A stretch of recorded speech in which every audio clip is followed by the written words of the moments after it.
नमस्कार दोस्तों, welcome to competition formation. दोस्तों मैं आज आप लोगों के लिए इंडियन पॉलिटी का पूर्वावलोकन सीरीज लेकर आया हूं। दोस्तों ये मेरा पॉलिटी का लास्ट वीडियो है।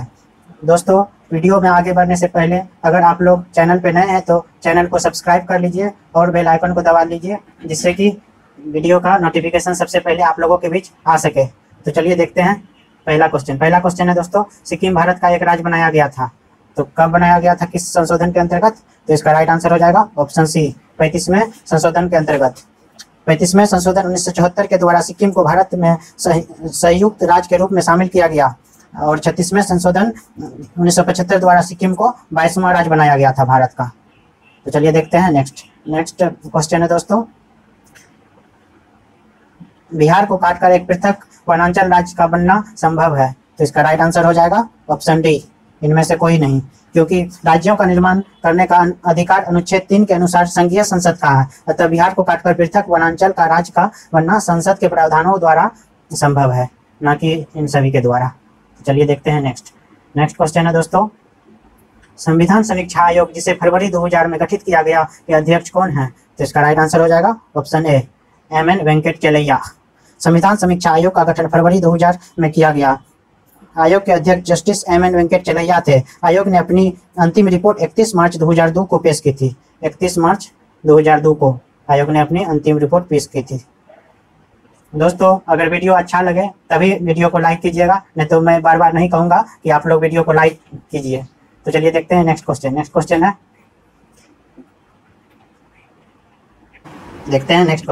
है, भारत के सर्वोच्च न्यायालय की स्थापना कब हुई थी? तो इसका राइट आंसर हो जाएगा ऑप्शन डी, भारतीय संविधान के द्वारा। अनुच्छेद 124 में न्यायाधीशों की संख्या का उल्लेख है। भारतीय संविधान के द्वारा भारत के सर्वोच्च न्यायालय की स्थापना की गई थी।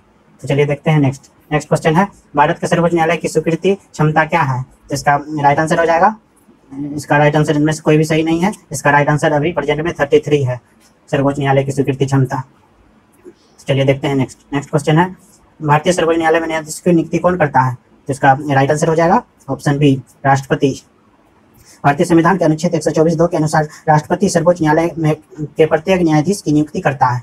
तो चलिए देखते हैं नेक्स्ट क्वेश्चन है दोस्तों, उच्चतम न्यायालय के न्यायाधीशों की संख्या की वृद्धि करने की शक्ति किसके पास है?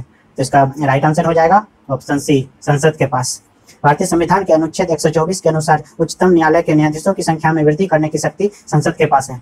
दोस्तों मैं फुल डिस्क्रिप्शन के साथ वीडियो लेकर आता हूं, इसलिए आप लोग जरूर देखें इस वीडियो को और बार बार देखें, जिससे कि आप लोगों को क्वेश्चन याद हो जाएगा और 67th बीपीएससी में आप लोगों को बहुत ही फायदा होने वाला है इस वीडियो से। तो चलिए देखते हैं अगला क्वेश्चन है, सर्वोच्च न्यायालय के न्यायाधीशों की सेवानिवृत्ति की उम्र क्या है? तो इसका राइट आंसर हो जाएगा ऑप्शन सी, 65 वर्ष। भारतीय संविधान के अनुच्छेद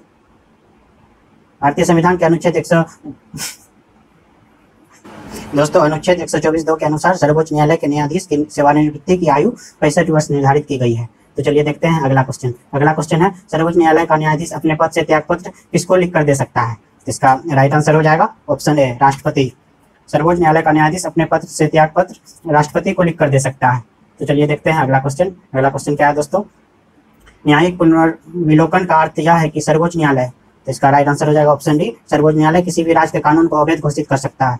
तो कैसे घोषित कर सकता है दोस्तों? चलिए देखते हैं, न्यायिक पुनर्विलोकन का अर्थ यह है कि सर्वोच्च न्यायालय किसी भी राज्य या केंद्र के कानून को अवैध घोषित कर सकता है। यदि केंद्र या राज्य किसी के द्वारा बनाए गए कानून संवैधानिक प्रावधानों का उल्लंघन करते हैं तो सर्वोच्च न्यायालय इन्हें शून्य घोषित कर सकता है।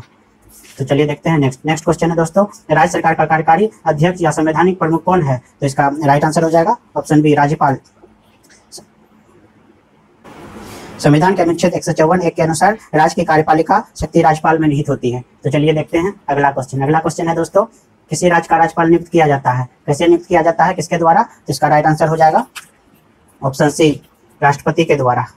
किसी राज्य के राज्यपाल की नियुक्ति राष्ट्रपति के मुहर लगे आज्ञापत्र के माध्यम से होती है।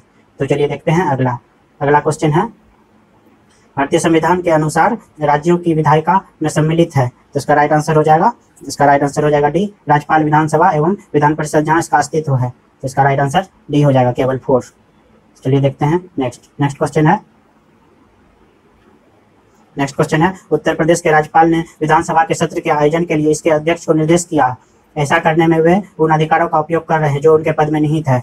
तो इसका कौन से अनुच्छेद के तहत ऐसा किया उन्होंने? तो इसका राइट आंसर हो जाएगा ऑप्शन सी, अनुच्छेद 175(2) द्वारा। भारतीय संविधान के अनुच्छेद 175 के अनुसार राज्यपाल राज्य के विधानमंडल में उस समय लंबित किसी विधेयक के संबंध में संदेश या कोई अन्य संदेश उस राज्य के विधानमंडल के सदन या सदनों को भेज सकेगा, और जिस सदन को कोई संदेश इस प्रकार भेजा गया है वह सदन उस संदेश द्वारा विचार करने के लिए अपेक्षित विषय पर सुविधानुसार शीघ्रता से विचार करेगा। तो चलिए देखते हैं नेक्स्ट क्वेश्चन है, भारत में राज्य विधान पालिकाओं का उच्च सदन कौन सा है? तो इसका राइट आंसर हो जाएगा ऑप्शन ए, विधान पालिका परिषद। अनुच्छेद 168 के अनुसार राज्य की विधान पालिका एक सदनीय या द्विसदनीय होगी। द्विसदनीय विधानमंडल की स्थिति में विधान पालिका परिषद उच्च सदन होगा और विधानसभा निम्न सदन होगा। जैसे बिहार में विधान परिषद उच्च सदन है और विधानसभा निम्न सदन है।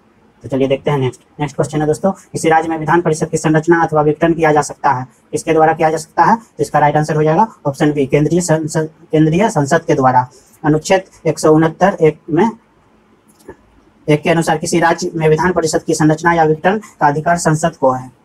तो चलिए देखते हैं नेक्स्ट क्वेश्चन है, निम्न राज्यों में कहाँ विधान परिषद है? तो इसका राइट आंसर हो जाएगा बिहार, ऑप्शन डी, केवल बिहार। इन सभी में केवल बिहार में विधान परिषद है। अनुच्छेद 168(1) के अनुसार वर्तमान में बिहार, महाराष्ट्र, कर्नाटक, उत्तर प्रदेश, आंध्र प्रदेश, तेलंगाना में विधान परिषद है। अतः भारत के 6 राज्यों में अभी प्रेजेंट में विधान परिषद है। तो चलिए देखते हैं नेक्स्ट क्वेश्चन है दोस्तों, भारतीय संविधान के निम्नलिखित अनुच्छेदों में कौन राज्य की विधानसभाओं के निर्वाचन का प्रावधान प्रस्तुत करता है? तो इसका राइट आंसर हो जाएगा ऑप्शन ए, अनुच्छेद 170। अनुच्छेद 170 विधानसभाओं की संरचना, अनुच्छेद 176 राज्यपाल का विशेष अभिभाषण, अनुच्छेद 178 विधानसभा का अध्यक्ष और उपाध्यक्ष को दर्शाता है। तो चलिए देखते हैं नेक्स्ट क्वेश्चन है मित्रों, यदि किसी राज्य की विधानसभा का अध्यक्ष स्पीकर पद त्यागना चाहे तो उसे अपना पद त्याग पत्र देना चाहिए। किसे देना चाहिए? किसी भी स्पीकर को अपना त्याग पत्र। तो इसका राइट आंसर हो जाएगा ऑप्शन सी, उपाध्यक्ष को। संविधान के अनुच्छेद 179 के अनुसार विधानसभा अध्यक्ष अपना पद विधानसभा उपाध्यक्ष को संबोधित करके त्याग सकेगा।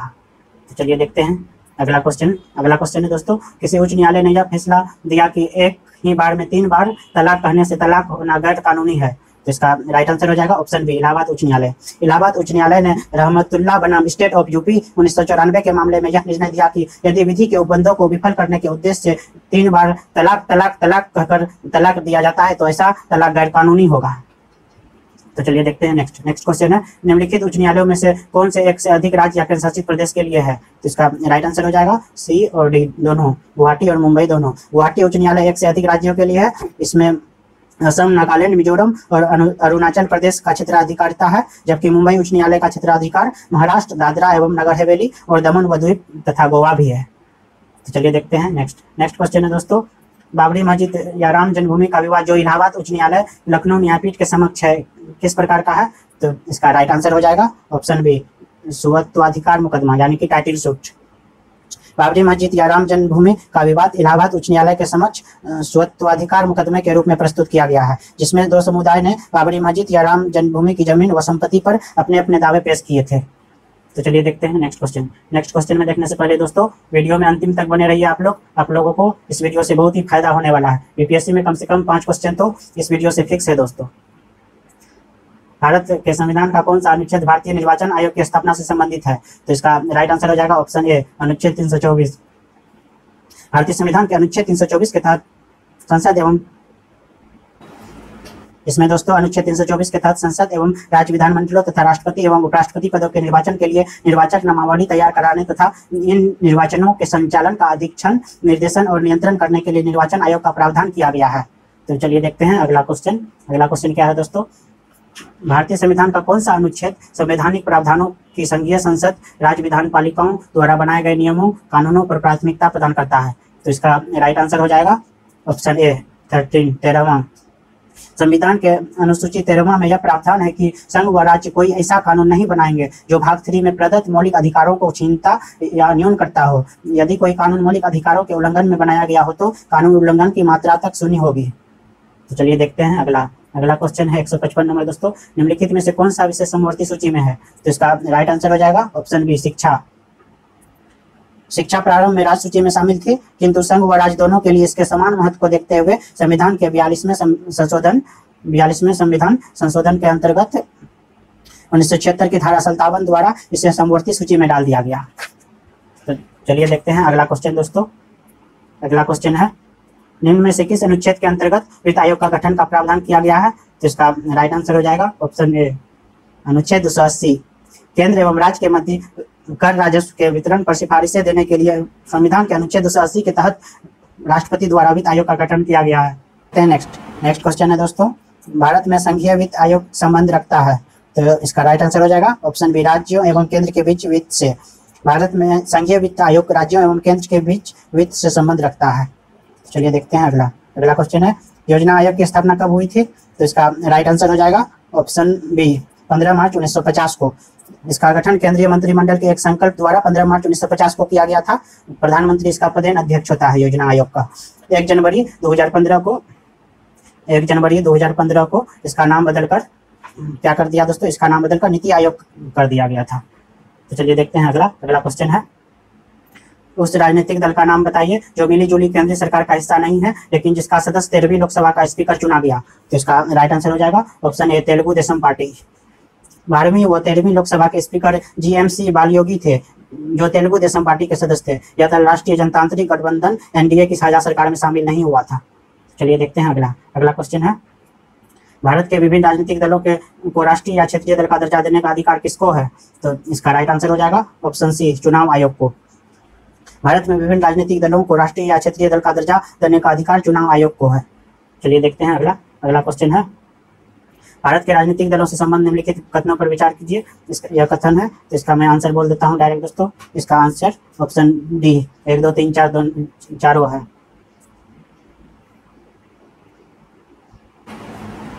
इसका आंसर चारों है। जनप्रतिनिधि अधिनियम 1951 राजनीतिक दलों के पंजीकरण का प्रावधान करता है। दूसरा है राजनीतिक दलों का पंजीकरण निर्वाचन आयोग करता है। तीसरा राष्ट्रीय स्तर पर राजनीतिक दल हुआ है जिसे 4 या अधिक राज्यों में मान्यता प्राप्त है। या 1999 के आम चुनाव में निर्वाचन आयोग द्वारा मान्यता प्राप्त 6 राष्ट्रीय और 48 राज्य स्तरीय दल थे। तो चलिए देखते हैं अगला क्वेश्चन है, निम्न में से किस वर्ष सरकारिया आयोग जिसे केंद्र राज्य संबंधों में परिवर्तन की संस्तुति का अधिकार दिया गया था ने अपना प्रतिवेदन जमा किया था। तो इसका राइट आंसर हो जाएगा ऑप्शन डी 1987। सरकारिया आयोग जिसे केंद्र राज्य संबंधों की समीक्षा के लिए गठित किया गया था, इसने 27 अक्टूबर 1987 को आधिकारिक तौर पर अपना प्रतिवेदन जमा किया था। तो चलिए देखते हैं अगला क्वेश्चन है, पंचायत के चुनाव कराने हेतु निर्णय किसके द्वारा लिया जाता है, तो इसका राइट आंसर हो जाएगा ऑप्शन बी राज्य सरकार। दोस्तों पंचायत चुनाव से रिलेटेड इस बार क्वेश्चन आएंगे क्योंकि बिहार में अभी सामने पंचायत चुनाव है। पंचायतों की संविधान की 7वीं अनुसूची में राज्य सूची की प्रविष्टि 5 का विषय माना जाता है। पंचायत राज्य सरकार का विषय है, इसके गठन तथा चुनाव कराने का अधिकार भी राज्यों को ही है। चलिए देखते हैं अगला क्वेश्चन है, पंचायती राज विषय है, पंचायती राज किस सूची का विषय है, तो इसका राइट आंसर हो जाएगा ऑप्शन सी राज्य की सूची का विषय है। तो चलिए देखते हैं अगला क्वेश्चन है, पंचायती राज संस्थाओं को 29 कार्यों की सूची किस अनुच्छेद के तहत दी गई है, तो इसका राइट आंसर हो जाएगा ऑप्शन डी अनुच्छेद 243 जी। पंचायती राज संस्थाओं को 29 कार्यों की सूची अनुच्छेद 243 जी के अंतर्गत दी गई है। तो चलिए देखते हैं अगला क्वेश्चन है, निम्नलिखित में से किसका निर्माण पंचायती राज व्यवस्था के तहत हुआ था, तो इसका राइट आंसर हो जाएगा ऑप्शन सी ग्राम पंचायत। पंचायती राज व्यवस्था के तहत ग्राम पंचायत का निर्माण हुआ था। तो चलिए देखते हैं अगला क्वेश्चन है, भारतीय संविधान के निम्नलिखित अनुच्छेदों में से कौन सा अनुच्छेद राज्य की सरकारों को ग्राम पंचायतों को संगठित करने का निर्देश देता है, तो इसका राइट आंसर हो जाएगा ऑप्शन बी अनुच्छेद 40। संविधान का अनुच्छेद 40 राज्य की सरकारों को ग्राम पंचायतों को संगठित करने का निर्देश देता है। यह राज्य के नीति निर्देशक तत्वों में शामिल है। तो चलिए देखते हैं अगला क्वेश्चन 168 नंबर दोस्तों, निम्न में से कौन सा अनुच्छेद पंचायत के गठन के लिए राज्य सरकारों को निर्देश देता है, तो इसका राइट आंसर हो जाएगा ऑप्शन बी अनुच्छेद 40। अनुच्छेद 40 पंचायत के गठन के लिए राज्य सरकारों को निर्देश देता है। तो चलिए देखते हैं नेक्स्ट क्वेश्चन है, सरकार की पंचायती राज प्रणाली की प्रमुख विशेषताएं क्या है, तो इसका राइट आंसर इनमें से कोई नहीं हो जाएगा दोस्तों, कहा कि इनमें तीनों गलत है। तो चलिए देखते हैं नेक्स्ट क्वेश्चन है, इसका पंचायती राज की 3 स्तरीय प्रणाली में आते हैं, कौन कौन से आते हैं 3 स्तरीय प्रणाली में पंचायती राज की, तो इसका राइट आंसर हो जाएगा ऑप्शन डी ग्राम पंचायत, क्षेत्र पंचायत समिति, जिला समिति। तो चलिए देखते हैं अगला क्वेश्चन है, पंचायती राज का प्रधान लक्ष्य है, तो इसका राइट आंसर हो जाएगा ऑप्शन सी ग्रामवासियों में शक्ति का विकेंद्रीकरण। पंचायती राज का प्रधान लक्ष्य ग्रामवासियों में शक्ति का विकेंद्रीकरण है, जिससे वे अपनी आवश्यकताओं के अनुरूप नीतियां बना सके एवं लागू कर सके।